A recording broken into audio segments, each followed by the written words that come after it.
There's new information coming out about Celeste Hernandez and David. And now one of David's neighbors is confirming that Celeste lived with David. All of this information is coming from the Sun, so we have to take it with a grain of salt, but it might honestly be a helpful lead. According to the Sun, they were outside of the home that David and his manager are moving out of today, and they talked to a neighbor who said that Celeste lived with David weeks before she passed away. This neighbor claimed that he would see David and Celeste all the time, and he believed that they lived together at the home. This neighbor did not wish to have his name put out there, but he said that he just returned to Los Angeles from a trip this week and was stunned to learn of the news. He said that they were pretty quiet. I never saw police there, and I didn't hear them partying or anything, nothing wild, but I was shocked to find out what happened. I didn't know he was a singer, but I knew he had a Tesla because it was always parked outside, and he was with the girl regularly, all the time. He said that he recognized Rebus from photographs. He said the last time I saw them was a couple months ago, and I'm not sure. I thought that they were just kids, like a couple aged 18 to 19 years old.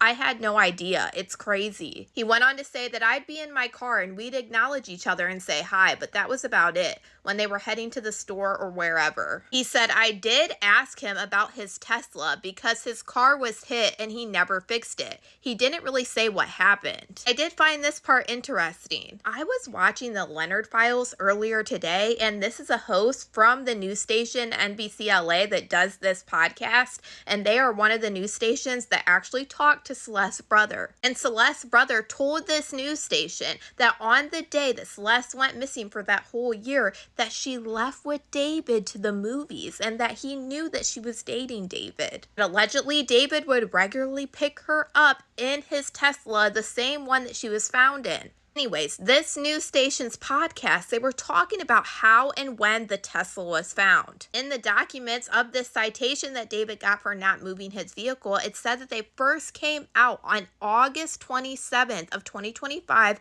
at 2:26 p.m. and they would mark the tires with white chalk to see if it moved. So that means whatever neighbor called about this Tesla called on August 27th and said that it had been sitting there for 72 hours. Then they came back on September 3rd of 2025 at 2:51 p.m. and there was no evidence of the Tesla being moved, and this is when they would write this citation. In these citations, they write if they find any damage that's on this car, and they write the same thing that this neighbor is reporting, a major dent on the rear end of the Tesla. And they also show it in this picture of these cars. They show at the rear side and they write damage next to it. This neighbor also claimed although David was polite, he preferred not to make small talk with people living nearby him. He said anytime I tried to talk to them, they weren't very engaging. They just kept to themselves. He then goes on to say that his friends told him that they found a girl in the car, but he didn't realize that it was her at first. He said, I haven't spoke to police, but my friend who owns the house that David lives in has. Now, the Sun also reported today when they were outside the home that David and his manager used to live in, that they are getting ready to move out of, that it was very quiet, but there was only a light on upstairs. They also took photographs that show the property's surveillance cameras situated in two spots on the outside of the property that could have captured those entering and exiting.